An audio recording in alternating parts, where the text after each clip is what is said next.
This is Drop Tent Media Network. Hey, hold right there. Don't dare skip this. This is an important message. Me and my boy Albert Davis, we want to tell you about our podcast, Seriously Dad. Albert, why should they listen? Because it's the best podcast in the world. It's by two comedians who are dads. And you know what we're talking about? Being dads. It's called Seriously Dad. Check us out on social media at Seriously Dad Podcast. And anywhere you get your podcast, that's where we're at. We're funny. We got some great guests coming our way. We cover the topics you want to hear. Check us out. Need a cut? I know I do. At least once every few days. What's that? You can't afford it. Price is too high? No need to worry. Phenomenal's Barbershop and Salon offers top-notch grooming at an affordable price with no long waits. Located at 40 Berlin Road, Clementon Lake Plaza, New Jersey, right next to Clementon Park.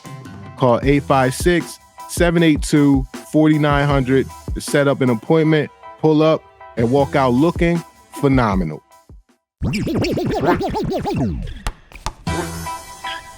High IQ basketball with Brian Isley and Raymond Byrd. What's going on, bro?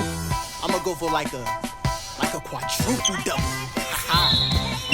And welcome to the third edition of High IQ basketball with Brian Isley and Raymond Byrd. I'm of course Brian Isley, and that's my main man. 50 grand, 25 in each hand. Raymond Byrd. What's happening, bro? What's good, my boy? How you doing today, man? Man, what's happening, Neil? How you doing, bro? hey, what's up, bro? How you guys doing? Everything is good, man. We here to talk our favorite sport as usual. Starting with quarter number one. Before we get started, I'd like to run down the rules again to those new subscribers. Once again, thank you for hitting the subscribe button on our YouTube channel and hitting that notification button to make sure you're up to date on when we air. Appreciate the love, appreciate the support. This is how it works. We have 4 topics, 4 quarters, just like a basketball game. We get points for our valid, points, and then whoever has the most points at the end wins. I am 2-0. going for 3-0. I'm waiting for my guy. I'm waiting for my guy to step up. It's a damn near sweep. We're gonna get into the first quarter. Our first topic, the doubleheader last night, starting with Celtics and Heat. My guy Porzingis had 17, but he fouled out towards the end of the game. It got close towards the end, but the Celtics pulled out the win. What's your take on the game?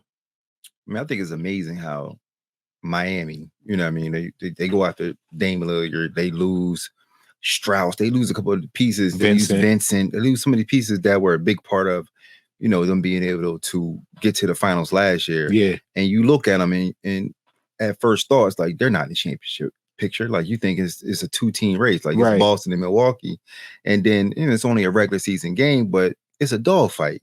And I would expect if they would go into a 7-game series with Boston or Milwaukee, that's exactly what you would have to expect, right? Yeah. So I don't know if it's, I know they speak so highly of that Miami culture, but I'm starting to believe it. I was going to ask you, it doesn't feel cliche anymore, right? It don't feel cliche. It doesn't feel like it's a myth. It feels like it's real. Like they take it seriously down there. Pat Riley has and Alonzo Mourning and all those guys, Spo, have actually set a culture down there, a real culture that you can actually see. Right, because they're talent-wise, not just, it's the regular season game. You don't expect Boston to come there and necessarily win by 30, but they're clearly the more talented team. And it's a dogfight. And I'm just looking at the game and looking at the matchups and looking how the pace of the game and how it's played.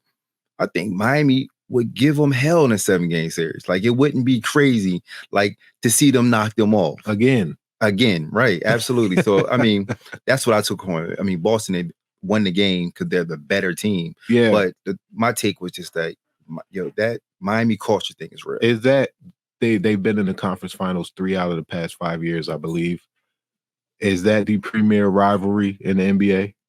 I don't think there is a rivalry in the NBA. I don't think Do there's. you I don't consider think that there's a rivalry? They've no, because I think Boston. I guess Boston would have the same rivalry with what the Sixers, right? When the Sixers play them, they speak of it as if there's something between it. We met in the playoffs a couple of times, blah blah blah. And that's also backed by tradition. But sometimes you got the Knicks and Bulls have a traditional rivalry, right? Not no Mhm. more. You don't think of it like that now Not in anymore. today's basketball because No. it doesn't exist today. Those players aren't here anymore. Right. And those players aren't there in Miami and in Boston either. I'm just so to a saying certain extent, I get what you're saying. Yeah, But I don't think of it as a rivalry. I don't think there is any rivalries in the league. I do. I think of it as a rivalry because we need one. So that's why I think of it as we need one. We always talk about parity and competition in the league, Right? And they've been in the conference finals 3 times in the past five years. So it doesn't feel like a personal rivalry. There's no dislike. There's no animosity. You may see Jimmy get spicy. You may see the Celtics get mad, but other than that, nah, it's not a rivalry to some flagrant. It's not a rivalry exchange. To that extent. Like I don't think it's a rivalry because it didn't get there yet. But even that part of the game is gone though. You know, I think when you got good teams, though, you know what's crazy? I think we spoke about this many times. Like the rivalries over the last decade or so, it's been LeBron versus whomever. Like it's been, you know what I mean? People wanted LeBron to come up short so bad that they find themselves rooting for whoever. If it's the Indiana Pacers, you become an Indiana Pacers fan. That becomes a rivalry. Whoever they believe that can suddenly knock LeBron off, that's where that becomes a rivalry, right? And I don't think we have that anymore. I mean, they're trying to turn the Lakers and the Nuggets into one, but that don't even feel like it because they don't have that other star. They have a star, but it doesn't necessarily match up with Bron. So you don't have the matchup. Yeah, and the Nuggets have won 5 straight. So until the Lakers win one, you're right. They did sweep them and win the opener. Yeah, you're right. You know what I'm saying? So I don't consider that a rivalry. You keep getting cracked. But I mean, I guess it would fit the going off of what you said. They met in the conference finals one year. Lakers won. Bubble year. They met in their second conference final. Denver won. I mean, kind of. It's 1-1. It meets your criteria a little bit. Technically, it does meet my criteria, but there's no. And there has been spicy talk. You're right. You got the spicy talk. you got all that. You got the who's your daddy, you know, and Mike Malone talking. You ain't got no players talking great. I think I won't be a rivalry because I think Bron's somewhere else. You know what I mean? Bron after the game, if all that, and after the game, Murray wanted Bron to meet his little brother or whoever that was. You know what I mean? And Bron did it. If it's a rivalry, some dislike there, that ain't happening. You know what? It's not going to be. I think these players want to beat LeBron. You know what I'm saying? I definitely think they want to beat LeBron, and I know the fans want to see LeBron lose. Right? LeBron is the Ric Flair. You know how Ric Flair was? Ric Flair fan, but you was a Ric Flair fan. But you know everybody who tuned in to watch Ric Flair and the Horsemen lose. Right. You know what I'm saying? That is LeBron. People want to see LeBron lose. Bron is way Mayweather. People paid to see Mayweather lose. As boring as the fights was, right? You still paid your record numbers to see Floyd Mayweather lose. The same rules apply to LeBron. People want to see LeBron lose. The reason why I don't think the players are really on it that much is because they grew up under Bron. They've been to Bron's camps. Right. They I mean, he's their hero. Here's the other part, right? And the player, I think the player movement, the player empowerment plays a part in it, right? Yeah. A rivalry is set where you got two teams and they're meeting and you're on my way. If it's on different conferences or we're in the same conference trying to get to the same destination, right? That, mountaintop or whatever. You're in the way of me climbing this mountain. You don't get that now because, you're here for a couple of years and then it don't work out and you don't get to the mountaintop and you request to go somewhere else. So the rivalry never really gets a chance to get established because there's always movement. You had the Bron rivalries because you had that one pillar. You got Bron, and then you had everybody else chasing. So you can get those rivalries in the Eastern Conference or with Golden State because you had that one piece that was constant. And they messed that rivalry. Well, KD did. I know we talk about we love competitive basketball, right? KD ruined some incredible basketball we could have had back then. Because if he had stayed with the Thunder, OKC. you had a 4, 5, 6 teams that were competing for a championship. That were all on the same level and had stars. Like if OKC had beat Golden State, you would have been disappointed. Not at all. You'd have been happy to see KD versus Bron in the finals. You know what I mean? Absolutely. Golden State getting there, you're not disappointed. And you think about CP3 went to Houston, you would have had that element. Like he ruined some incredible basketball because we could have really saw like if his goal was to be, I want to surpass LeBron. I'm so tired of being number 2. He could have supplanted LeBron naturally by just beating him. But you go to Golden State and you don't get no love for that. Yeah.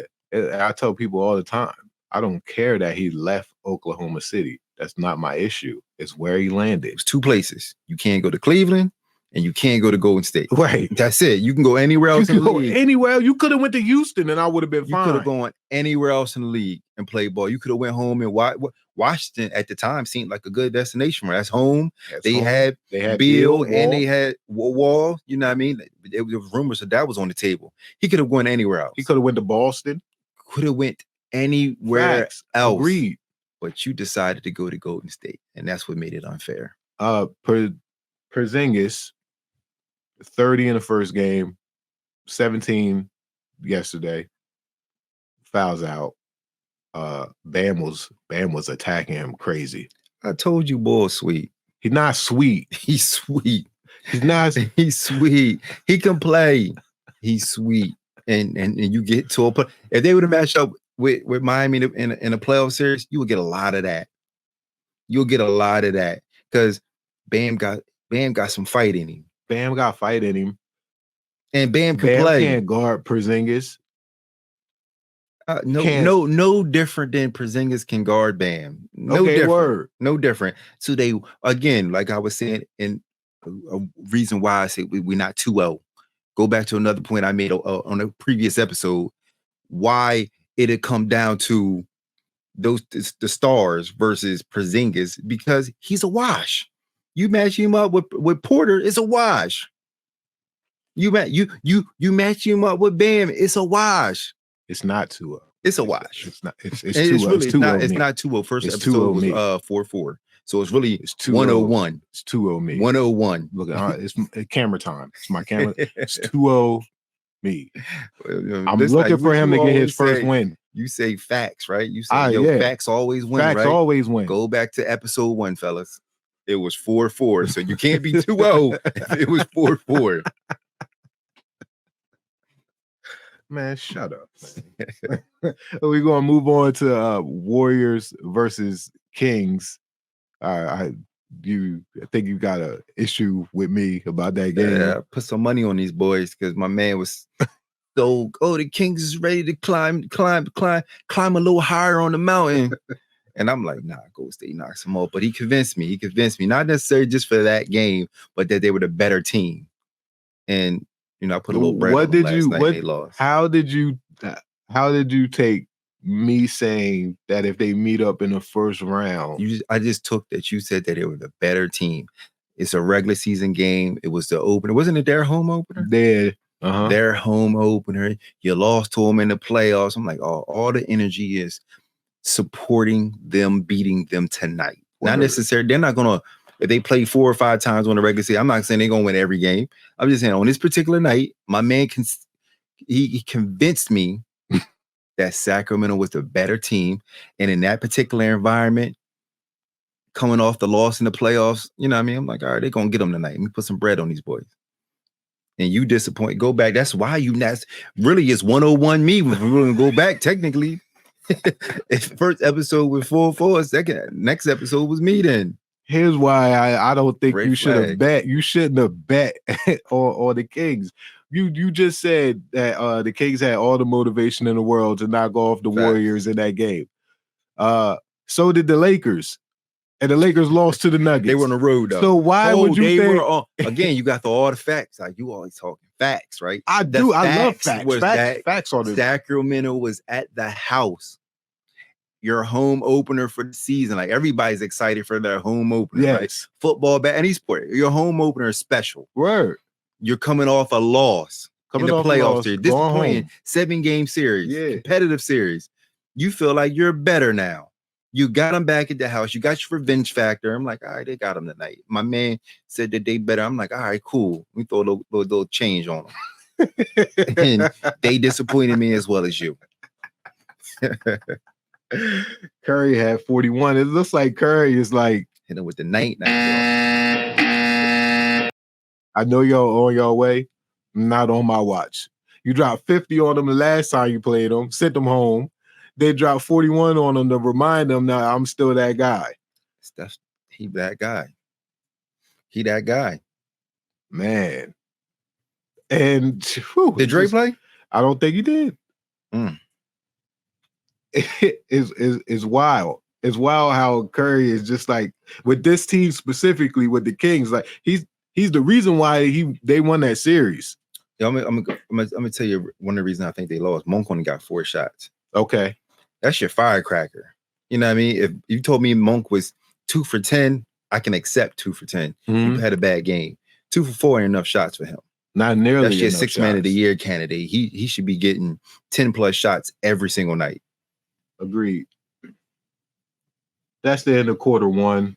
I think you won. We gotta stop. You won. I think you won. Oh, if you would let me just finish, we have to stop this. I don't care what you just said. We gotta stop this. We gotta stop Brian Isley being able to dictate who he won. I'm not. Yo, Neil, going So forward, Ray's after up. the quarter's over, Neil, you say, all right, based upon what I just listened to, this is who I think goes to play. I don't want to hear your mouth on that no more. Because of course I gave you the win. I gave you the point. point. We got 3 other quarters, and you going in those 3 other quarters. I gave you I the think point. I got that one. So, I let him get that one. I'm not even biased even to me. No, I gave you the point. I'm not biased here, and I think I won every Yes, you point. are. You stopped me from saying what I was going to say before I think I won said it. every point we've had on the show. And that's period. cap. That's super cap. So Neil, going forward, Neil, I would like you to do that. I'm gonna have to step in. That's a lid store. You full of cap right there. That's crazy. You won every quarter. You out your mind. This is both very funny and then also very worrisome for me. I can feel the pressure. Yeah, I think Ray. And you know, this is he is, and this is also good for the show because people that we know personally have messaged me and said y'all a little bit too buddy. y'all agree too much. So I can't wait. And I know how y'all get down. So I can't wait for y'all to disagree. Listen, I know how the shows is typically set up where one guy has to be far one left guy and has to be right. Far right. Facts is facts. Facts man. is basketball facts. is basketball. Facts is facts. I mean, and that's why it's it's tough to blatantly be on the other side. Right. You say Kobe's great. I gotta say, no, Kobe was okay. He's not great. You know, I mean, Kobe's great. Yeah, we're not going to do that just for clicks, people. We let y'all know right now, facts are facts. We don't do that dumb stuff here. But the moment I do disagree with him, you'll know. And he'll be wrong. I don't know if this because I was actually going off of like Brian for the LeBron Ric Flair thing. Anytime I think you make like just a good point or somehow inform, you're informing a different view. I think that's what I gave you. There was 2 points there. The first one was just. Why did I even start, Ray? I'm sorry, dude. I apologize. Just brilliant with it. The first one was just you both got points on the board just for agreeing. I think for the first stuff, and then the no rivalry from Ray. And I know Brian kind of made the point, but then I think the breakdown from the no rivalry there, and then the last one was just I thought he proved his point for putting money on the game. he's like all of these are the facts. Why? Brian's like you probably shouldn't though. So. Okay. Right. So at the end of one quarter, end of the first quarter, Ray is up 4-2. We are heading into the second quarter, and second quarter topic is the Harden situation in Philadelphia. He was trying to board the team plane, go on the road with them, and team security was like, fall back, my boy. I mean, at some point in time, you got to be tired of this shit, right? Yeah, I mean, you didn't pull this at a few different stops. And, I get whatever was promised to you or whatever the case may be. But, I mean, at some point in time, we be professional, right? Yeah. We talked about in the previous episode where it's like, how's Clay going to handle his contract situation? Well, Clay's a professional. You ain't going to hear nothing about it. Clay going to hoop. And that's just what it's going to be. Mm-hmm. So you get paid millions of dollars. Go be a professional. All this crybaby shit, like I ain't for all that. And then Harden, the whole I'm gonna show up one day and then I'm gonna disappear, and then I'm gonna show up the day before the game in practice and expect to hop on a plane. Like, you can tell it's all calculated. It's calculated so that I don't receive fines. So I can control my free agency. Like, it's all calculated. It's not about I want to really play ball. It's about, the optics. Right now, I'm looking kind of bad out here. I'm looking bad in regards to people are questioning how I'm approaching this situation and how I approach previous situations, right? So, he's trying to change the narrative. It's not about I want to go play basketball. It's about I don't want to be fined. I ain't trying to mess my money up. And at this point, like, I'm tired of it. Like, first of all, you ain't like that. You ain't like that no more. You should be happy to be in Philly. You beg to get over here. You playing next to Embiid. It is an ideal situation for you. It's crazy that you crying to go somewhere else. You crying to go to the Clippers now. What? So when they don't give you what you want, you do the same thing? Yeah. You took the scenic route with that. I'm gonna go direct. Harden's a sucker. It's crazy how he you could tell he still thinks he's like that. Right. Because who acts that much like a diva? There's somebody who thinks he thinks he's the franchise. He thinks he's the best player on the team. You can't tell me otherwise, because no one who knows that they're on the downside of their career acts like that. Facts. Like, he's forcing his way out of Philly. Are you serious? He forced his way out of Houston. He did Houston dirty. Like, completely threw him under the bus, saying that the team was essentially trash, showed up in the fat suit and all that, got shipped out to Brooklyn. The Brooklyn situation, okay, Kyrie was bugging. Y'all really didn't trust Nash, all that. You really didn't want to go there in the first place. You wanted to go directly to Philly, but they sent you to Brooklyn instead. You didn't want after a while, you got sick of that, so you forced your way out of that. Okay, cool. But you still look crazy because you just forced yourself out of Houston the year prior.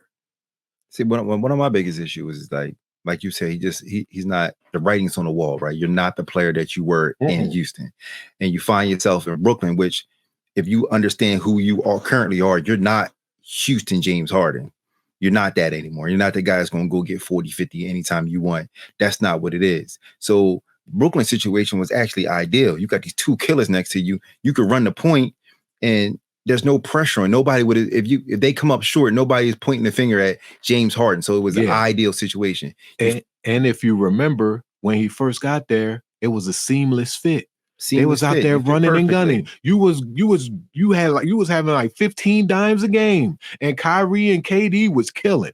Ideal situation. Then you find yourself in Philly. Now you got a little bit more responsibility, because, like I said previously, like, now you got the great big, but now you got to play on that. For y'all to win, you got to play close to where he is. So There's pressure on you to go win. You got to close games because you're the best perimeter player, right?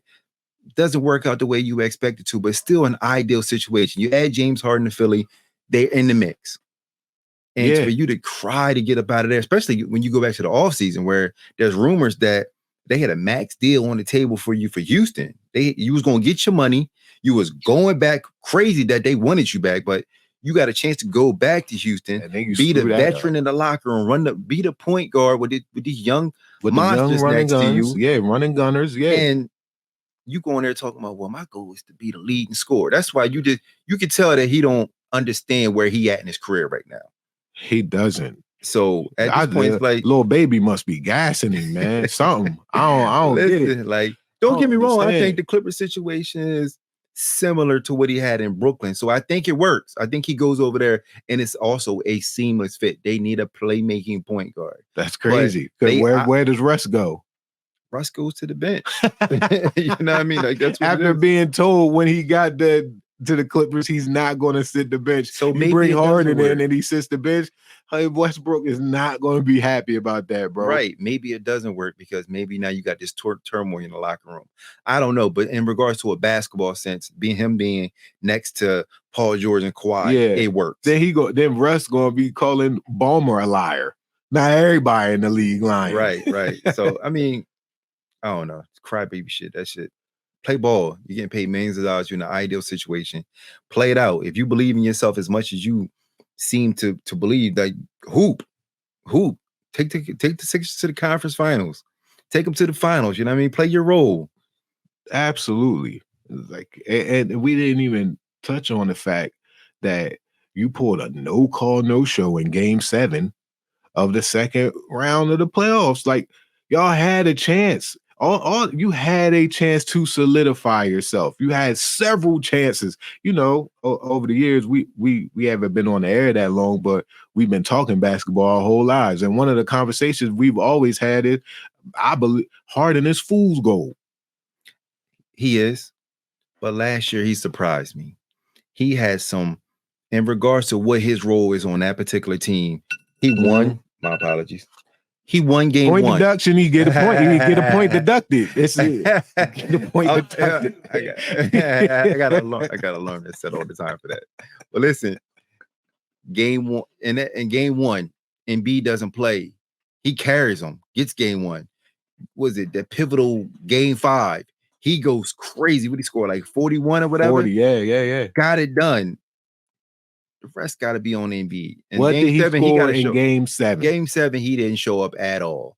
But what I'm saying is he got you 2. Your MVP is supposed to get the other 2. Okay, that's fair. So don't. What I'm saying is that last year in the playoffs, he surprised me because exactly how you feel about him is how I felt about him. But last year was like, my mind is being changed. Game 1, Game 5. Game 5 was pivotal. That was just, to me, that at the time I thought that was the series. Yeah. Whoever wins this game 5 is going, Philly going back home. They're going to send these boys home. And then they blew it in Game 6, and then they laid an egg in Game 7. Right. And that takes us right back to our initial feelings about James Harden, that he is fool's gold. But and Embiid, as great as Embiid is, he disappeared too. I wouldn't go. He did disappear, but I wouldn't say he's fool's gold. I'm not calling Embiid fool's gold. Right. Harden is fool's gold. Harden benefited from he has a unique skill in manipulating the referees to get 15 free throws per game. Still do it today. He was the master of it. He was the master of it. Absolutely. You know, I was never a fan of it. I hated watching him play ball. Especially it made Houston you not want to watch them play. I didn't like watching that. But what I will say is that they do it today. Everybody does it. You know what I mean? Like, I watched Dame Lillard game 1. He's coming off of screens and just throwing shots up and finding himself at the free throw line because the rule is the guy's fighting over the screen. If he makes any kind of contact, even though the guy has no intention on making any kind, just fighting over a screen, and you just stop and shoot the ball, you go into the free throw. So guys are manipulating the refs today. Where they get it from? They got it from the beard. They got it from James Harden. I'm just saying is that a lot of people do it. A lot of people are manipulating the referees, screaming on shots where they're not getting touched. Yeah. Everybody does it. Was he one of the biggest offenders? Probably so. He's the biggest offender, and he's the originator of it. He might have been the biggest offender, but he ain't the most successful offender anymore. He's not the most successful because Embiid might be the most successful now. Okay, yeah, that's fine. But Harden probably got 10,000 points off of that alone, off of manipulating the refs and getting to the line, and then shooting a crazy amount of 3-pointers. I mean, at the end of the day, what it comes down to is play ball. Play ball, bro. You tried to get over here. You play over ball. Here. Play. If you believe in yourself the way that you seem to believe in yourself, if you go out there and you do work this year, Sixers get to the finals, you're gonna get your money. Yeah, I mean, that's pretty much what it comes down to. If you believe in yourself the way that you say that you do, go out there and get the results and the money will follow. Crying to get up out of there, you just tarnishing your legacy even more. They win game 1 if Harden's there. You think so? I'm not sure. They win their first game of the season. I don't think it's ever that easy. I don't think it's ever that easy. Because you can look at the Lakers and Phoenix the other night, and the thought process is, oh, Bill and Book was out. it's a close game. So if they were there, it's a blowout. I don't believe that. That's rarely the case. You know what I mean? Teams play up in those situations. Bron could have been out in that game, and the Lakers still could have won the game. Yeah, a lot of that has to do with scouting reports too. When you find out 2 starters are out, it changes your whole game. And guys who don't normally get shots are suddenly getting shots, and that if they you don't have a scouting make those report shots on that particular day, it is what it is. Yeah, you don't have any counter for them because you didn't plan for them. Right, you treat them the same way you would treat them if Book and Bill was on the floor. And so I don't necessarily believe that, because I believe that in the Sixers case because the game was close, and I believe Harden or maybe brings, Maxey doesn't get the touches. He wouldn't maybe have not the touches he would maybe got. not maybe Maxey not played a big part in them being in that position. Maybe Oubre doesn't have the opportunity to have what he had, a 25 or that game. Yeah, he might not have 25. Speaking of that, is that another element to the Harden saga? Yeah. I heard Oubre and Harden don't get along over. I believe Harden's ex-girlfriend is now Kelly Oubre's wife. Wow. What I would assume heavy that investigative reporting. I would assume that would be more on Oubre having an issue with James than James having an issue with Oubre. Like, you married to my ex. I'm pretty sure Harden got plenty exes in the league. You know what I mean? I'm pretty sure he ain't really tripping over that. Like, I'm pretty sure Oubre would be the one that feels some type of way about my now wife. So, and Oubre ain't gonna hold more weight than Harden. So I'm pretty sure he had to be cool with being in the same room as that man. Right. I saw that online. I'm like, oh man. Well, listen, you had the situation with the Lakers where Scottie Pippen's son is on a team with somebody that used to date his mom. Well, Beasley. They were able to coexist. So were they? Scottie Pippen Jr. ain't there no more. Listen, it wasn't because of that. It's because they both was trash. If they both could play, they would still be Lakers. Yeah, Harden and Oubre are going to contribute significantly to the Lakers, and to the Sixers. I don't think him not hopping on the plane or him not showing the practice has anything to do with Kelly Oubre and his wife. I agree with you on that. It's solely about the money. Daryl Morey is quote unquote a liar. Listen, man, like I promised you a max contract, and then I seen a dude out there that didn't look like a max contract. Yeah, I got to renege. I'm sorry. Man, I don't even think it's reneging. I think it's reassessing. Bro, reassessing your value. They probably did was, we're going to give you this max deal. But then we saw him more. It's like, I still want to take care of you, my boy. You my guy. Let me give you this 3-year, $100 million deal instead of this 4-year, $200 million. And then Harden storms out and goes to China. Well, you told me I was getting. Yeah, I mean, that's probably. And you told me you was going to get us past the second round. You feel me? When the guy we traded you for, when he was here, guess where we got out in the second round? Right. You understand? I'm sure Morey didn't bring Harden in for a parallel promotion. Right. I mean, they want to get better. They want to improve. They want to get past this roadblock they can't get by it. They've been getting their hearts broken in the second round for years now. I think, like I said, when it happened, if you was getting Houston James Harden, Sixers was winning the chip. But you got last year, period. When you got him, if you got Houston James, I was there at the playoff games when the first year when Harden came over, and he looked like a shell of himself. Last year, he actually looked better. He looked much better than he did in year one with Philly.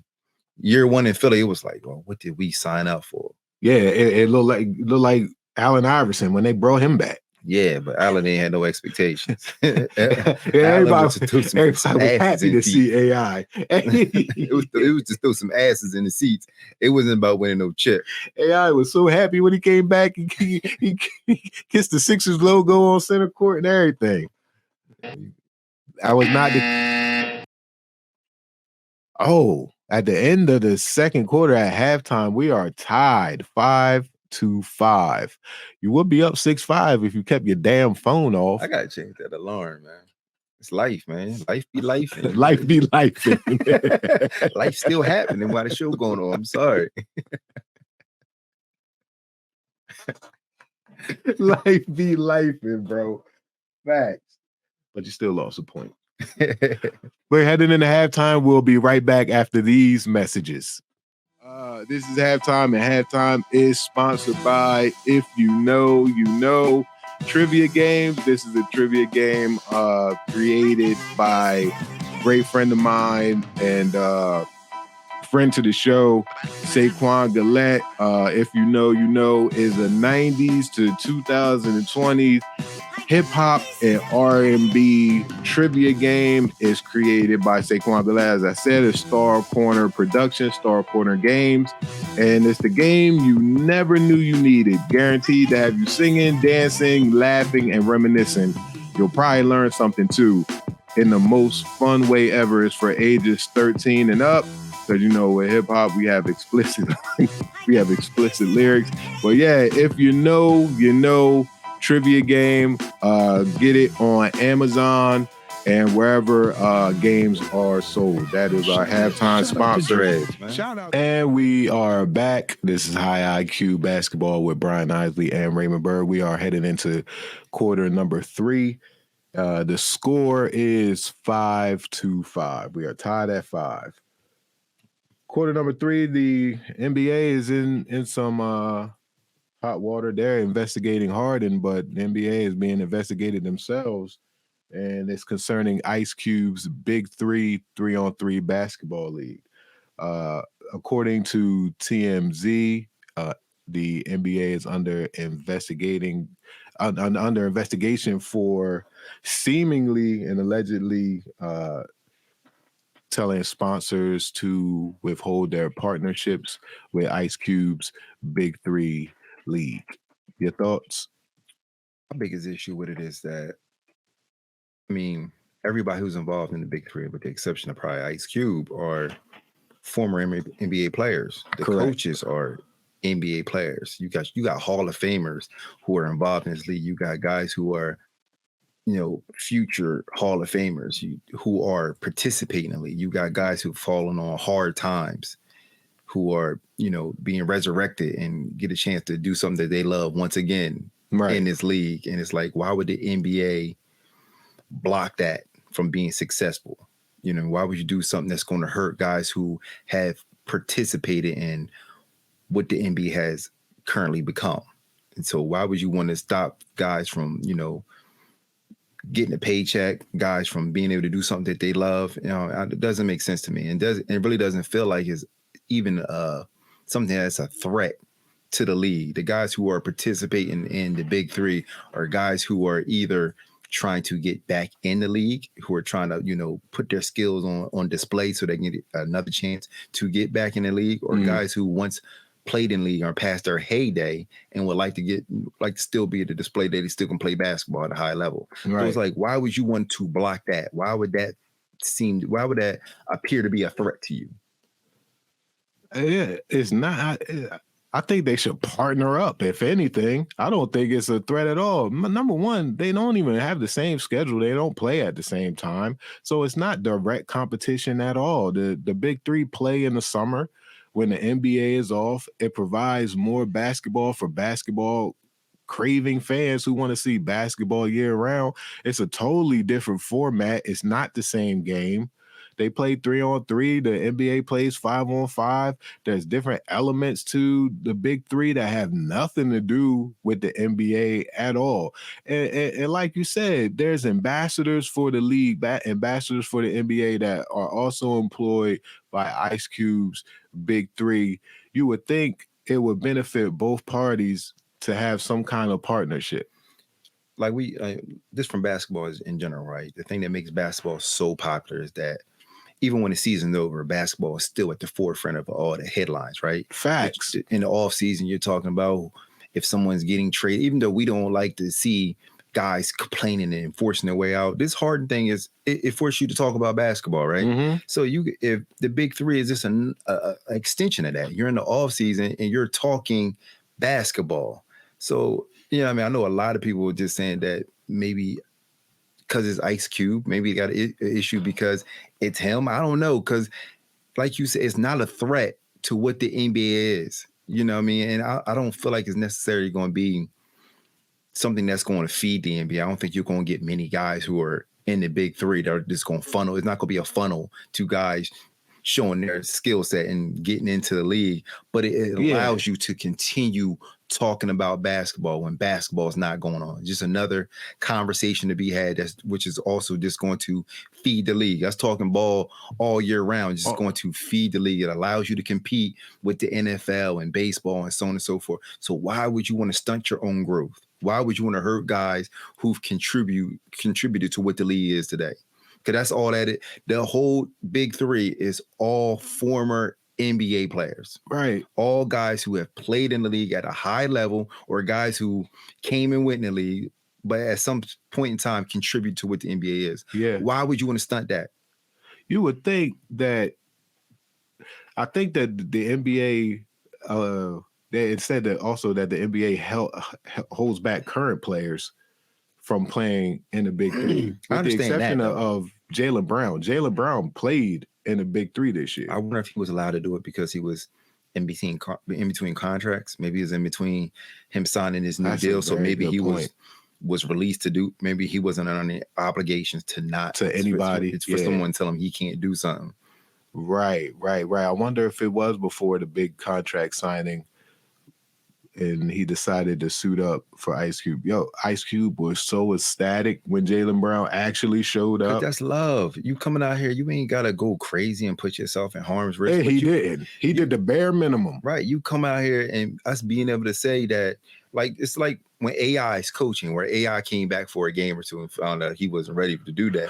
But just being able to say AI. I was there. It's going to be views. People want to go see that, right? People love AI. You got these guys coaching on the sideline. You got these great players coaching. The association with the league is going to help that league. So why would you want? I get the NBA not wanting their stars playing in this league. And could you imagine if KD had played in the Big Three game and got hurt and missed real NBA games? Yeah, you don't want to risk that. Okay, you don't want to risk that, but at the same time, these dudes are playing full run 5-on-5 runs at Rico Hines. They're playing at in Jamal Crawford's summer league. Right, you're right. They're playing in all these leagues over the summer, and it's being televised. It's being shown on YouTube and stuff. Right. And people played this summer in the Drew League, real crazy this summer. And he really, I ain't gonna say he went crazy hard, but he hooped. He had. Matter of fact, Chet got hurt in that game. Chet got hurt for the season in the Drew League. Right. So that's hypocritical for the NBA to say we don't want current players playing in the Big Three, as opposed to letting them play in these summer leagues. Maybe it's one of those type things where it's not benefiting who they wanted to benefit. You know what I mean? I don't know. Because like we've already established, the Big Three is not a threat to the NBA at all. No one is going to tune into the Big Three over an NBA game ever. That's just not what's going to happen. So it's not a threat to the league. And all it does is contribute to basketball as a whole. You know, us talking basketball and the offseason, talking about the Big Three, talking about former NBA players, it only helps the league. So yeah, and the NBA swears they're big on globalization, which they are, and forwarding the progression of basketball, not just the NBA. Basketball. They started the Basketball Africa League. They got all these ventures with FIBA. They're so big on growing the game. Why not help the Big Three grow their game too? Maybe it's one of those type things like with the NFL. You see these little other leagues start up, and they never contribute. They never try to help them. They never try, even though these leagues will actually benefit the NFL. Because you got these guys playing these leagues, and these guys actually do funnel to the NFL. Most of these guys are guys who were in these major colleges that didn't make it to the NFL. Right. Now you got a chance to showcase your skills and get back to the league. It would actually help them. So it's like, why would I don't see why you. I can definitely see it in the NFL because the NFL doesn't have a developmental league under them. It would help them, but they still don't support it at all. So it's like, maybe it's one of them type things. Maybe it's one of them things where it's like, if I didn't do it, If I'm not the one who created it, I don't want any parts in it. I don't want it to be successful. We know people like that. You gotta chill, baby. If he slide on you, I'm letting y'all shoot for one. Be his ass. You bucket. But this is what I'm saying. But I think that plays a part. Maybe it's one of those things where we want to be the ones who create this. And if we ain't the ones who create it, if we ain't make it, if we ain't the ones who control what it looks like and what it is, we don't want no parts in it. We don't want it to be successful. Do you guys think, because Brian, I feel like you're thinking, I'm waiting to hear a theory coming out of you that's going to be, but do you think this is just an owner, all the people that are at the very top, they're like, if we don't have a hand in it to that point, like we're not getting paid from that. Yeah. And I think it's because of Cube. I think Cube has been such a revolutionary and such a buck the system type of guy since his very introduction into our lives. From the very beginning, F the police. Right. Off top, as a 16-year-old kid, F the police, you got the federal government sending you letters telling you to stop singing this song. So he's been anti-establishment from day one. So I think that plays a huge part in it. I agree, but like I said, it's some players that are in this league who are down and out, and this resurrects them. Yeah, word. You know what I mean? So why you want to stop that? Because if you're not going to be the ones that's doing the resurrecting, and you got another funnel, you got something that is really feeding into these guys being able to get their lives back on track. Why would you want to hurt that? And especially when it's not putting money in your pocket. It's also not taking money out of your pocket. It's not taking money out of the pocket at all. It's not a threat. It's not a hurdle. It's not an issue. It's not the ABA. Right. It's not the ABA where the ABA for a couple of years, the ABA posed a threat because they provided a new and exciting brand of basketball that made the NBA at that time seem boring. It's not WCW and WWF. You ain't got to choose between the two. You know what I mean? You can like both of these. I did too. I was a WCW guy. Heavy. I was WCW. Yeah, I didn't watch WWF. I have no Hulkamaniac over here. Word. Shout out to WCW. I'm sorry that we were on the losing side. But yeah, I really do feel like they should feed into it. Like it helps all parties. The only other question, though, because you mentioned an injury, someone at Drew, right? That was playing. Chad Holmgren. Yeah. Well, is that just, they're just like, hey, you guys are like, we have to kind of cater this and you're going to be injured and then you're out for a season. Yeah. But like I said, though, like they still letting them play in the Drew. Oh, right. They're still letting them play. Right. So it doesn't make any. That's what I'm saying. Like maybe we was going back and forth about was Jalen in between contracts. It don't seem like it really mattered because dudes is under contract and they hooping at the Drew. And this is 5-on-5. You really playing ball. This 3-on-3 half court game. Well, then I think I would be mad even for the players. Like, I mean, I know they're making lots of money, so it's like, hey, it's tough to be sad for them. But like, also another way that an organization is trying to control their lives. Like they're not, but they're letting and then hypocritical about it. Let them right. Yeah, that's the whack part. The NBA got to stop being hypocrites about it. If you don't want your players to play in the summer, don't put it in that contract where they can't play. And shout out to Michael Jordan, because Michael Jordan put that love of the game clause in his contract where he could play during the off season. How do you stop somebody from? Apparently they were. Yo, I mean, he had to put it in that. He had to put it in his contract. But today, your argument being, I'm trying to get better. I want to be a better basketball player, which benefits you. So this is how I become a better basketball player, is actually playing basketball. So how do you say, all right, you guys can no longer play in the Drew League. You can't play in the Big Three. You don't want me to play on TV? Because I'm going hoop. It's the other avenue. I'm gonna go to sports and I'm gonna go. You got a ref peeking around the house, looking into the back basket of like his own house basketball court. Hey, right? You better not even try to pick that up. It is off season. Yeah, exactly. But you say, why would they tell them to stop playing in the summer? They tell them to stop playing during the season. It's all stupid right now. If you ask me, that's why the NBA put in that policy. That's why I don't like the Suns. The Suns are finding loopholes in that policy already because they got 3 stars, so they can sit 2. Oh, so you just have to have a star A star has to be on the floor. If you got two bona fide superstars, they both can't sit out at the same time. The Suns got 3, so they can sit Book and they can sit Bill, and KD, who's the only one on the squad who's exempt, is the one playing. But here's the thing with that. I mean, they could do whatever they want to do. It never been. I haven't seen anyone win by doing that. And you got your stars and you set them out, and then you find yourself in you're the 4 seed when you could have been the 1 seed, and now your path is harder, and then you get knocked off thinking that all we got to do is be healthy. Well, the dynamic of what that path look like matter, right? So you better off just going out and playing. Because guys, I mean, every time I've seen somebody do it, look at the Clippers. Kawhi played 50 games because we're protecting him because we didn't even ready for when it's time for him to play at the highest level. Mm-hmm. And then when it's time for him to play at the highest level, he still gets hurt. So you better off just putting yourself in the best possible situation and let the chips lay where they lay. Yeah, it worked one time. It worked in Toronto with Kawhi. He played 50 games that year. He played 50 games, but that also was a unique situation. You had a team, a culture already in place. They were a solid team with or without you, and you were the piece that was going to take us over the top. And I think he was maybe injured at that point. Yeah, I mean, like that was one of those things where it's like you coming off anybody, you coming off of ACL, we're gonna treat you a certain kind of way. Yeah, but he didn't play the entire year prior to that. Yeah, you're right. I don't know. And you say they already had a culture in place. They traded part of that culture to get him. DeRozan, right?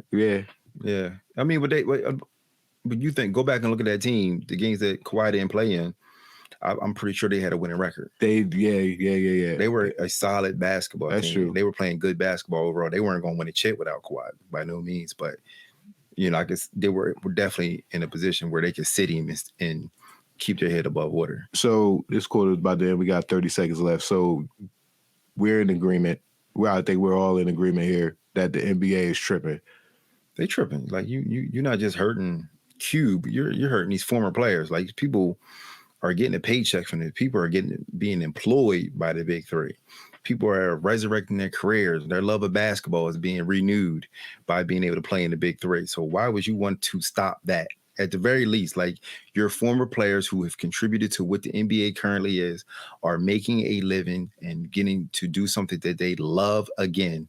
Why would you want to stop that? Why would you want to impede that from growing? Cube, we shout you out. Cube, big three, we shout you out. We need press passes. I need merch. I need merch, all that. You need to try. I need to try out. Man, you get smoked in the big three. I'm not agreeing with that.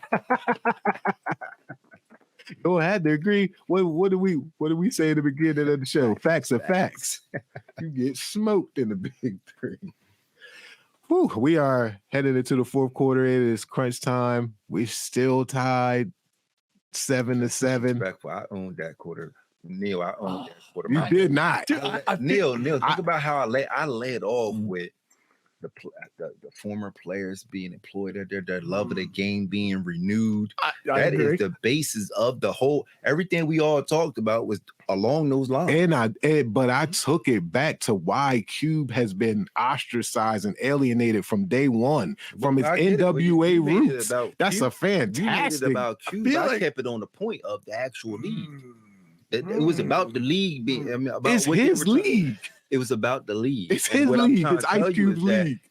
How I emphasize how the players, how the former, the AIs, the Stacks, and all these guys being playing in this league, like it's benefiting them. I felt like there was a lot. 9-6. That's where I think it should be. You bugging, bro. You gotta chill. You gotta chill, bro. Yo, let me. I ain't get to speak on the AI when AI was at that. He was supposed to be the face of the league, and he was supposed to play when the big three was in Philly. He played one game. He did not play at all. I thought he played. He played. I thought he played. He played in Brooklyn when the first ever big three games. It was at Barclays. It was in Brooklyn. He played in that. He was supposed to play in Philly. We get there. We're part of the media. We supposed to interview him pregame, postgame. He didn't. He showed up late. It was packed in there too, sold out. He showed up late. We got word last minute that he wasn't going to play and he wasn't going to take any questions. Listen, I think AI realized I'm not just done from being an NBA player. I'm done from being a basketball player. AI right now, I see clips of AI. AI don't look like a hooper. Sometimes people still look like hoopers. Yeah. AI don't look like a hooper. He would have got smoked in a big dick. Yeah. AI was like, I'm protecting my legacy. Because ISO Joe and Cat and listen, they Bibby, was not playing around. Like AI would have hurt his legacy from playing. I think he realized that. Like Nate, AI would have been out there getting smoked. Yeah, word. Winston's extended box. Extended clip. Like, yo, AI. I want to give him a point just on that. That's hilarious, right? That's pretty funny. That's pretty funny. AI That's knew what it was, and he made a good decision. What he said was a business decision. Like somebody coming through the lane, but to put one in, it's a business decision. Like that boy do what he gotta do. Yeah. We're heading into the fourth quarter, and the fourth quarter topic is LeBron James versus Father Time. He's in year 21. He'll be 39 years old in December. And he's on a minutes restriction, but that was thrown out of the window in the fourth quarter of game 2 against Phoenix. How long does LeBron James have left in the tank? I think it depends. I think currently how the Lakers are constructed, it still starts and ends with him, right? We all want 80 to turn into the face of the franchise, but at the end of the day, it is still LeBron James. He'll never turn into the face of the franchise. And with that being said, in the role that he currently is in, I would say 2-3 years playing at a high level, because I would assume LeBron is not going to allow himself to go out like Mike. So, but if LeBron could have found himself in a situation, maybe he was with a team and there was an immense amount of time. Maybe he's in Golden State with Curry and Clay, where it was an ideal situation. Mm-hmm. LeBron could play forever. LeBron could be your forward. He can set the screen. He can come on, like he can play that role, and he can last for 4 or 5 years, still playing effective basketball. But currently where he's at in this position, like at the very least, he's a second option. And on many nights, he might be the first option. He still got to close games, so on and so forth. So playing in this role 2, maybe 3 years. But, you know, I think even with me saying that, LeBron's different. You know what I mean? We gauging what he can and can't do off a scale that doesn't really exist. We never seen a guy. Because it's his scale. Right. We never seen a guy play this well at this level for this long. We've never seen that before. We never seen a guy be this good for what Hov saying the song. Never seen nobody be this good for this long. I was just going to make the Hov analogy. We don't compare LeBron James to his contemporaries. We compare LeBron James to LeBron James and Mike. Right. We won't compare Hov to nobody else, but the work Hov put out previously. Right. That's the only way we measure them up, is based off their previous work. But in LeBron's case, it's either we measure him up against his previous work and MJ, and that's it. I think LeBron in his current role, I think LeBron lasts another 3 or 4 years. But I've been saying LeBron James is going to last another 3 or 4 years 3 or 4 years ago. Right. Every 3 or 4 years, we got to reevaluate it. It's like, damn, is he ever going to stop? Is he trying to get a pension from the NBA? Like, is he trying to play 30? Is he trying to do a 30 piece? It looks like he's trying to do a 30 piece. It looks like he's trying to be the first ever player to play 30 years in the league and have all the records so far out of reach that they'll never be broken. Right. And the crazy thing is that the bar is still so high. Mm-hmm. Like the bar for LeBron James is the same that it was when he was his first go around in Cleveland, his stint with Miami. The expectations are championship or bust. It is you. It don't matter who you're matched up against. If you lose your matchup, like, we looking at you crazy. Like we took it as a disrespect. Like, oh my God, LeBron James is was he ranked number 9 on the NBA list. Like, oh my, that's a disrespect, right? You know what I mean? But is it really? Is really actually playing a hobby? Like he is in year 20, 30 years, was he 38, 39? Year 21, 38 years old. 38 years old. And he's still ranked in the top 10 in the league. He averaged 29 a game last year. He was all league last year. All league. There are guys in the league who have never, Hall of Famers, who have 2 or 3 all leagues underneath their belt. And at 38 years old, he was all league, man. Like, it's a different scale for what this dude is. It's a different scale. We got a question from a friend of the show, TJ Samuel, bona fide Brian hater. Stamped. Let me tell you, before I get into his question, let me tell you how much of a hater this guy is to Brian. TJ Samuel was a Lakers fan until LeBron James signed with the Lakers. Once LeBron signed with the Lakers, he was no longer a Lakers fan. That's how much he loathes this guy. And he is whoever he thinks can beat the Lakers, that's who he becomes a fan of. He's a fan. He's been a Clippers fan. A Brooklyn He's fan. been a Brooklyn fan, and now he's a Suns fan. Yep. That's crazy how one person can make you switch teams 3-4 times. As a grown, once you get past a certain age, right? Ain't no switching teams. You know what I mean? Once you become a grown up, you won't get when you're a kid, you can like whoever you're a kid. You can like whoever you want. My son like whoever I like, and maybe whenever he'll become a grown up, he'll like somebody else, right? TJ is 40 and some change. You can't be hopping around from team to team no more. You're grown up. And it's annual at this point. Jerseys in the closet, all that fitted. It's a yearly thing at this point. But his question is, how many steps has LeBron James lost over the years? Again, it's a different scale. So, I mean, LeBron's first step when he started in the league was ridiculous. For him to be that big and to have that step is crazy. Go back and look at the highlights. LeBron's first step getting to the cup is ridiculous. It was bar none. Right. So I would say probably two. But compared to other people in the league, maybe a half or one. You know what I mean? Ridiculous. But it's LeBron's first step we going off. So it's probably 2, because Bron still right now can get to the cup. I think he's lost a couple steps, maybe 3, because you just alluded to his incredible first step. It's one of the best we've ever seen in league history. That first step didn't need a screen to get him going downhill. Fact. In year 21, at age 38, going on 39, he most certainly needs a starter screen from one of his bigs, from AD or Christian Wood or somebody else or whoever, to get a running head start to get to the rim. But once that running head starts, he can't be stopped. He's still going to get to the rim. Here's another reason why I think he's lost a couple steps, maybe 3.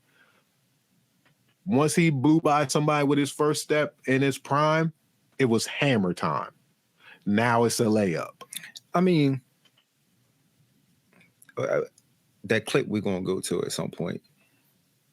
That was off of one leg. You know that, right? That wasn't a 2-leg jump. That was a 1-leg jump. 1-leg jump. So his 1-leg jump is still as good as anybody in the league. He's the greatest 1-leg dunker of all time. Bron is still getting to the top of the box. Yeah. So I'm not sure if it's just that's not. I don't think that's about step, because the athleticism is still at a high level.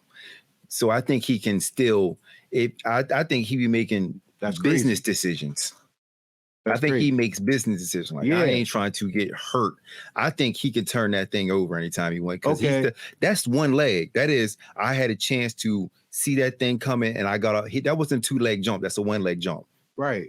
So his 1-leg jump is still wild crazy. His 1-leg jump is the greatest we've ever seen. But he lost a step because he can't get to the launch pad as quickly as he used to. So exactly. So it's not about the bounce. The bounce is there. If he got a clear lane, if he can get to the launch pad, he can still get that thing and throw it down. It's just he can't get to the launch pad as quickly. And his opportunity to explode ain't there no more. And you also said it's a business decision. There were no business decisions in his prime. I'm dunking on you. I agree with that. So the fact that there's a business decision now indicates that he's lost a step or two. He definitely lost a step, and we ain't arguing that. Right. Not arguing. I'm just saying it goes through his mind now. It's a business decision. I mean, this layup is worth 2 points, just like that dunk is. Right. But a little off topic. I mean, he has fallen down. Like LeBron James. Like I think we started the year. I said, yo, is it going to be Bron or is it going to be LeBron? Yeah, word. You know what I mean? So Bron is nowhere near what he was at his prime, but he is still better than most of these dudes in the league. And that kind of shows you with that gradual, like we was talking about Bron versus Mike, right? If you thought Mike was a 10 at his peak and maybe Bron was only a 9.8 to you, Bron is still a 9. He in year 21 and Bron is still a 9 and change. Like Bron is still one of the best basketball players in the league. When Mike was in Washington, that was not the case. He was not a physical specimen. Bron is because different. he had those cigars and Tito's on deck. You said Tang eyes.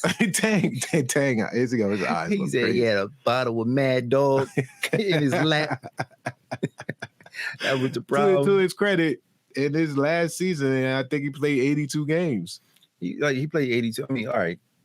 Facts is facts, right? That's what we facts is facts. Pride ourselves on. Like it was 20 points a game on a bad team. Like we talked about how many players we seen on bad teams be able to put up numbers. Kobe put up numbers on a bad team. Kobe put up 60 in his last game of his career, right? Kobe didn't even put numbers up on a bad team. He averaged 17 a game, and they won 17 games. And it was games. on a bad teams. He wasn't on a good team. Kobe wasn't averaging 17 in game because he wasn't built like that anymore. LeBron is averaging 29 on a team that's going to the conference final. Yeah, he is averaging 29 on a team that you walk into the season thinking that they got a chance to win it all. Yeah, that is, the stakes are different. Playing in the playoffs is different. To be able to do that, game 4, they got swept. They lost the game. Brian went for what are you going to go for? 40? 40. He looked like the best player on the floor. Word. 38 years old. All those my Brian got more in the playoff. Like we talking about. I'm a Brian fan, so I really know what I'm talking about. Yeah, you getting a little ramped up. Right? You getting a little ramped up over there. Brian, we talking about how many points he all-time leading scorer, right? Yes. In basketball, they don't count your playoff numbers and your regular season. They separate them, right? They separate them. Brian got what do you got? Like he got the most playoff points ever. I forget the exact number, but it's a gap there too. Yeah. Like if you throw his playoff numbers and his regular season numbers together, it would get real disrespectful out here. It is already disrespectful out here. He's going to end his career with 45,000 regular season points. Listen, like LeBron, I think this year he has a chance to become the all-time leading scorer in basketball history. Not the history. Everybody. I'm talking about, you know how sometimes you're the leading scorer in college basketball be the kid that played D3 ball somewhere where he scored 100 points because he playing against kids that's in playing D3 ball, right? Yeah.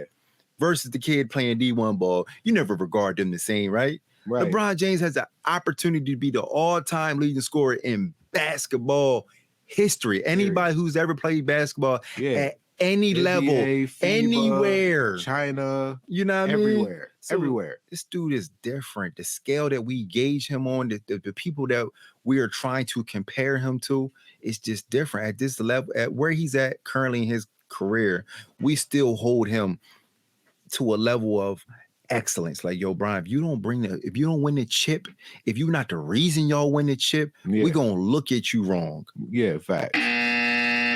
Had to say, TJ Samuel, stop asking dumbass questions on high IQ basketball. It's a high IQ show. Yo, I need TJ to come in, and TJ gonna get we're gonna give him a stool because he ain't at the he ain't at the basketball IQ level enough to get a really laid back. Like you can't get a couch. You gotta hold your mic. We're gonna give you a mic you gotta hold, and and since it's high IQ and we smart, we gonna give you a dunce cap. Nah, but that's my guy though. Look at that score. Look at that score. Look at that score. It's 22-16 me. I smoked this guy. Wait, hold up. I'm not done. Hold on. I realized I was doing this one on, like, I was like, why am I doing 1 point? You should just do basketball stuff. Because, you know, hey, screenshot that. hold on. Wait a second. No. Hold on. I'm not done. I'm changing Rays now. I dominated that round. Yeah. You bugged I out. let you talk. I let you go. I dominated the I round, let you B. go, my You're not going to be happy when I change Here's my this, I think, celebration. Brian. Fine. Yeah, I wait gotta- for it. Put my backpack on and throw Brian in there Bang. like my little. Oh, and my- I screenshot it right as soon as you changed Like it. my other son. Yes. That's fine. That's my guy. I'm Listen, happy he man. finally got one. Sometimes I pull the inside of my pocket out, make you walk around holding like my little young boy. You out here tripping, bro. You want to change it to high IQ boxing? I'm about to knock Based you the hell on out. your record in front of Hanks. I don't know if you would have go that route. Shout out to Luther Terry. That's We'll my just boy. leave it at that. I want to get to the off topic. It's OT time, and it's this list going around. First date no-nos. Yo, listen, I've been asking people females about that. Okay. And all the females I spoke to, like I think it's just the caliber of female you mess with. Like, because there's females I've spoken to that, yeah, I'll go there. I want to say me and my wife's first date was we went to the movies. Cherry Hill went to the movies to go see, I forget what we went to, some Denzel movie. We went to the movies. That was one of my go-to. Was that a double date? Nah, it wasn't. We was dolo. We went to We might have went to the movies. we went to go see a Denzel movie. We saw Book of Eli together. This was that other movie. Who was like a cop. I forget some Spanish joint was in there with it. I forget what it's called. Out of time or something like that. Something like that. I remember we went to go see that joint. Yeah. And obviously this was back in the day, so maybe things have changed. But I've asked different females, this exact question, and some of them was like, "Yeah, Cheesecake Factory is cool. I don't want to go to Applebee's or nothing like that, but cheesecake is cool. A movie date is cool. You know what I mean? So I think females are still cool. I think it's just the caliber of female you messing with. Like, if you in that different lane and you messing with a different type of female, she gonna frown upon going to these chain restaurants. You're gonna have to take her to Eddie V's or Capital or something like that. It's just a matter of the caliber of female you messing with. No. And then you cheekless. Yeah, I mean, it's your choice. Out your mind, bro. Like, are you kidding me? Not spending a small fortune. Well, what are we talking about here? This is a first date. I've been on first dates where I went to a girl's house and we watched Love and Basketball. That's never happening. That's never happening today. That's dead. That's dead. That's never happening today. Listen, listen, to answer that question. If I was in these streets, obviously I'm married. But if I was in these streets, right? and I met a little badge on, I'm taking it to Eddie V's Capital. I'm trying to put myself in position to win. So I'm definitely taking her there. All right, well, that's why you and I'm me, because I'll be damn. I like money. I'm not like that's, and then it's always a gamble, right? Like, so what are we really talking about here? Are we talking about getting to know each other better, or are we talking about seeing if we link? Because that doesn't take a whole lot of money to do that. It doesn't take a whole lot of money to see if we vibe, to see if we're having a good time together, to see if we like each other. But if her liking me is based on how much I spend, we're starting off on a wrong foot. See, you all your information, and you got to lead up to that, right? Before y'all get to this first date, y'all done known each other for a little bit of time, right? At least a couple of days. Y'all done had a couple conversations. Nah, it's you bag a joint. Right. You get her number. You meet her on Monday. You decide we going out on Friday. You got Tuesday, Wednesday, Thursday. Y'all done had a conversation or two on the phone, right? Y'all first conversation ain't going to be on this first date, right? So you get a chance to get a vibe right there. You get a chance to make your decision of if true. I'm taking you wherever this place that you feel like you should be taken to, if you worth it. And there's been conversations that I had that led up to no date at all. Facts. But I'm just saying, you get that. Very rarely do you meet somebody on Monday and y'all going out Monday. Yeah. I think it's been embedded in me too to just to hold on to money because I've been married for 17 years. My wife's very frugal, Right. So I think I'm at that point now where it's just like it sounds crazy to spend a ton of money on anything anyway for me. So like a first. I see these people talking about, oh, that's unacceptable. You see this long list of places where it is unacceptable to take somebody on a first date. They can't go bowling, can't go to the movies, can't go to Cheesecake Factory, the price can't go to. discrepancy ain't really crazy though, because the price is up across the board. If you go to Red Lobster, right, you spending $100. You go to Eddie V's or Capital, one of these upscale places, you spending $250, $300. You spending more. That is triple.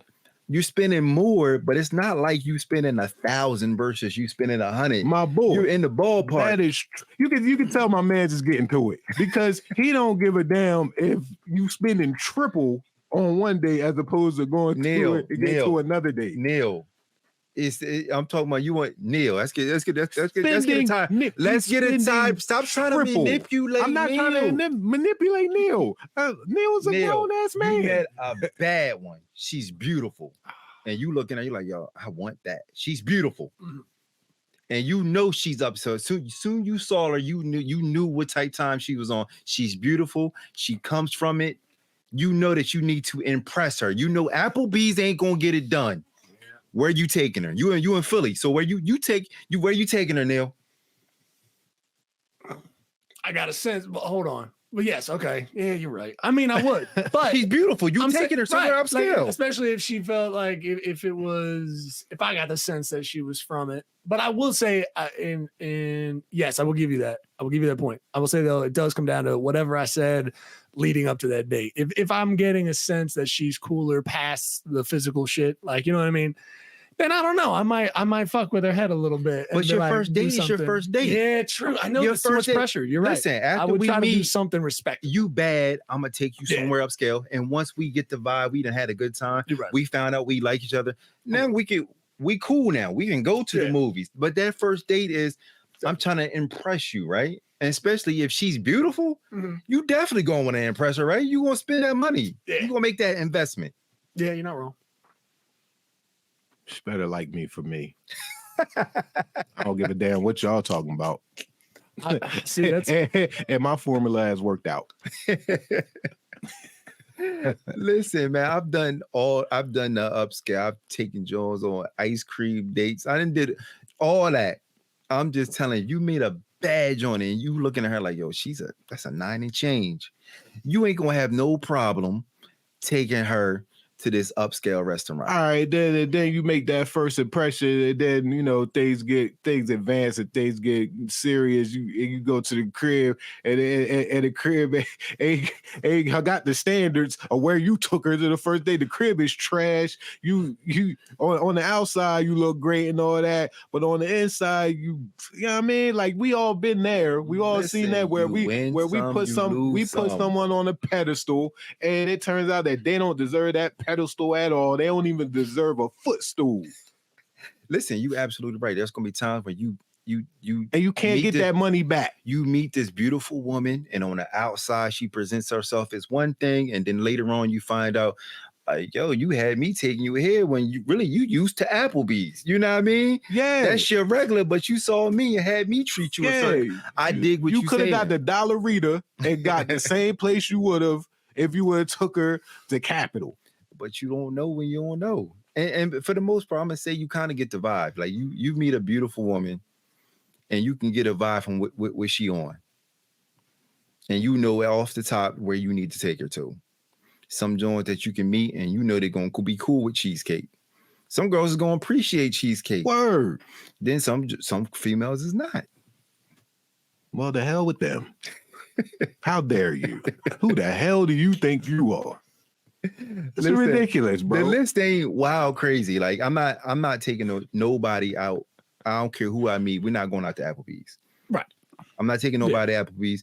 Cheesecake. Me personally, I don't like Cheesecake Factory, but That's not a bad overrated. place. That's not a bad place to start. It's overrated. You know what I mean? There's girls I can see be meeting and taking the cheesecake, and I know it would be fine. But if I'm meeting somebody and she is, I guess maybe it's where you meet them at, where this first encounter took place. Yeah. You know what I mean? It's a lot of things that go into play where you making that decision on what that first date look like. Because there are females where you meet them and y'all vibe might be off the top. That first conversation might let you know, yo, I'm in the movies, you in the movies, yo, this new movie coming out. I can take you to the movies and we both cool with it. But then there's some females where you know that you got to kick it up a notch. I might drop $150 at the movies. Like if you were trying to impress somebody, like you couldn't get anything you wanted here. Remember that meme back in there? She was like, and he got money when he got the large popcorn. Large popcorn. Yo, you definitely spinning the grip at the movie theater. I'm not arguing that. But 150 ain't 300.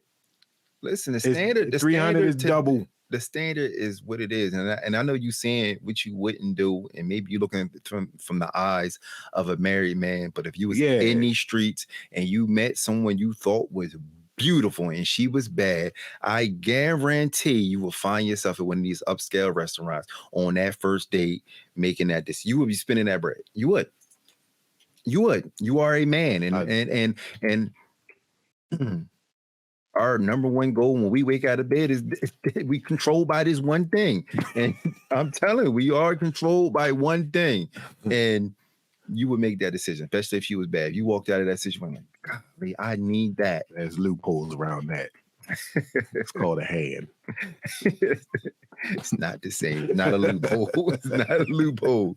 It is not a loophole, man. Right here, I finally found. I don't know what. Bing was giving me some weird search. A lot of those places on there's places. I'm not. These are places y'all have to agree to bowling. She has to be in the bowling for you to take her bowling. A sporting event, I don't think that's a bad. I think that's a high level date. I am confused. You spend more money on a sporting event than you are at any of these high end restaurants. So why that is on there is crazy. But that also plays into. You know what I mean? Can you really get to know somebody at a sporting event? I agree with Wingstop. Wingstop trash. Wingstop is wild trash. That's just weird out of the gate. I don't know what. Listen, chain restaurants, I will say, Ray, again, not against the point, but like I saw a lot of chain restaurants. Typically, I wouldn't do a chain, even on like a humble first date. You can get like an Italian dinner at a nice little spot for nothing. You know what I mean? It's not going to be so, but. I get someone's Wingstop is nuts. Bro. Wingstop is wild. That is Red Lobster's cliche. Crazy. You look bad going to Red Lobster because it's cliche. Hold on. You said you went on ice cream dates, right? I have. Strike one, it's on it. It's on there. But what I'm saying is that's a vibe thing. You done met her. Y'all done got a vibe.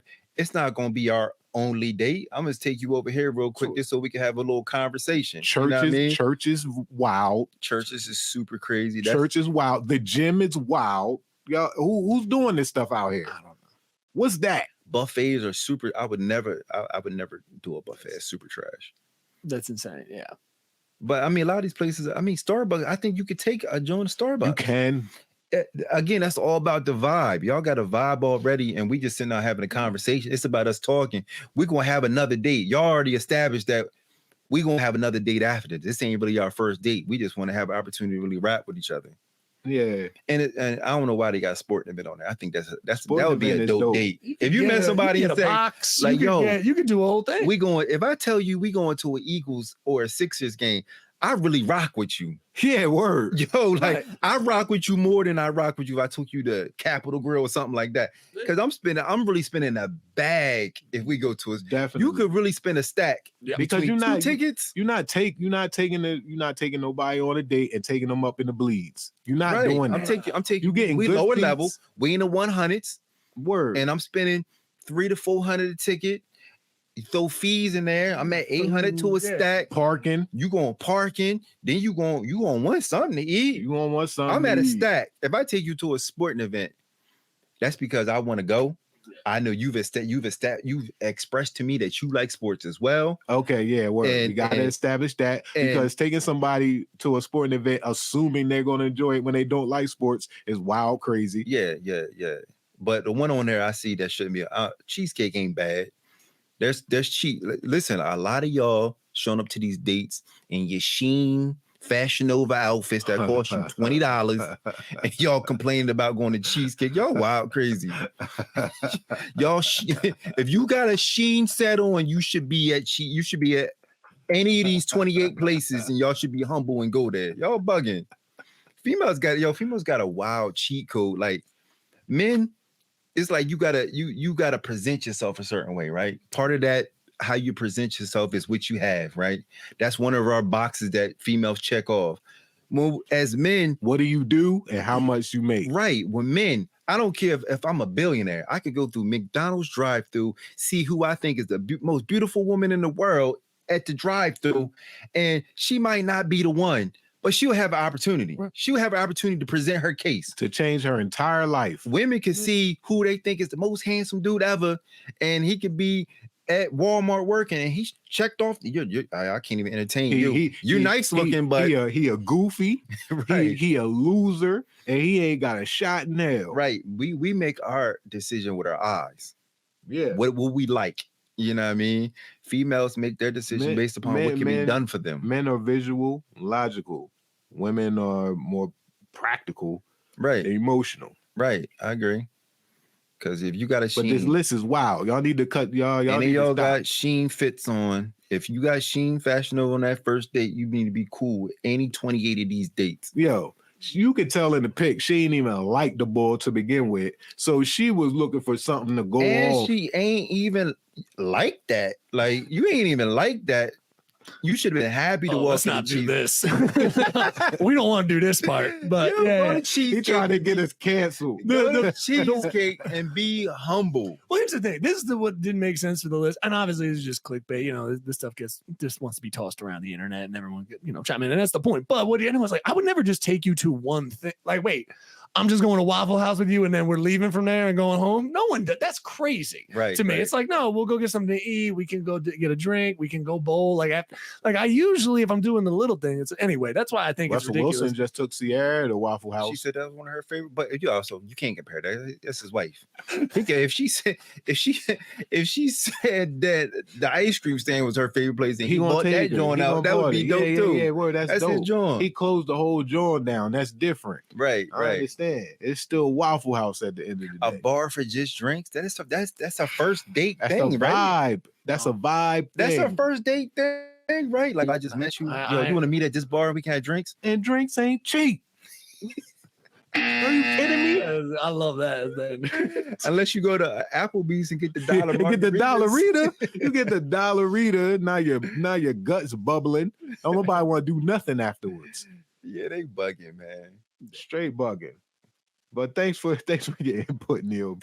Sorry, I appreciate that, man. Nah, man, you good, man. We appreciate the input. This has been High IQ Basketball, episode 3. Continue to subscribe to our YouTube channel. Continue to hit that notification so that you're aware of when we air. Shout out to my man Raymond Byrd. He won today. Per usual. Official score is 101. Congratulations. 101, not 2-1. I seen you had it up, Neil. I seen that in the background when I joined. Congratulations. It's one win for Brian, one win for me, and a tie. That's cap. That's facts. Anybody can go back and look at the episodes. They'll see that information.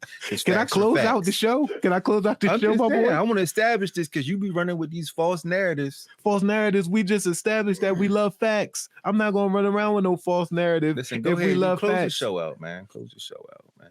Yo, Cliff, get that merch this over. Guy crazy, get bro. That merch over. I'm a Lars hoodie. Oh, for Grindr Star? Yeah. Shout out to Grindr Star, one of our official sponsors. We appreciate your support and your love. Yeah, and he's a large hoodie, and I'm a double XL. Shut the hell up, bro.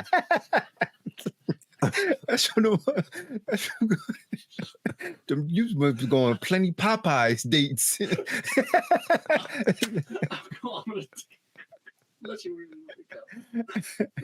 just funny to end on. Oh man, now all of us have tapeworm. For Brian Isley and Raymond Byrd and super producer Neil, thank you for tuning in. We see you guys on the next episode. Peace. The old saying goes, if you don't work, you don't eat. Well, there's a new saying for the new generation. You either grind or starve. Established in 2015, Grind the Star of Apparel has become the premier fashion brand for today's hustlers, entrepreneurs, and CEOs in the making. The online store provides groundbreaking styles and innovative designs for today's go-getters, proving that you can grind and look good at the same time. Grind the Star has several collections to choose from. The new GOS Luxury, Designer, Location Apparel, rep your city to the fullest, Fitness, Barber Edition, Stylist Edition, and Baker's Edition. Go to gosapparel.com the next time you need a hoodie, polo, G-shirts, bags, all made with the best quality materials. Grind or starve. The choice is yours. Go to gosapparel.com. I'ma have to tie up my Nikes for this one. I'ma go for like a quadruple double. We playing the game to win, and greatness come from within. The only time you lose if you only never begin. Gotta be like the shoes and just do it. The clock is winding down, so now shoot it. If fortune favors the bold, that's why I keep on just winning. If timing is just the essence, then I'ma keep on just spending. I'm worth a couple of bucks, shout out to Antetokounmpo. Dropping in Bebo facts that's seeping into your glue buds. Advising like Tony Kukoc, we getting into it mucho. Directing all these plays like my name was Tony Russo. Ballin', that's how we do, so I'm going in for the win. Penetrate the lane like we way back in 2010. I'm stomping straight in my Timbs. The basics just like I'm Tim. I'm dunking on you haters. A poster is where you live. It's magic all in my wrist. Steph Curry, we going swish. It's showtime like the 80s. Basketball is where we live. I'm highly gifted and skilled. I'm going in for the kill. The game is on the line. Raymond Byrd, yo, what's the deal? Pass it to Brian Isley. I bet he probably surprised me. High IQ basketball is the show and it's not a hobby. Playing the game to win, and greatness come from within. The only time you lose if you only never begin. Gotta be like the shoes and just do it. The clock is winding down, so now shoot it. We playing the game to win, and greatness come from within. The only time you lose if you only never begin. Gotta be like the shoes and just do it. The clock is winding down. This has been a Drop Tent Media production.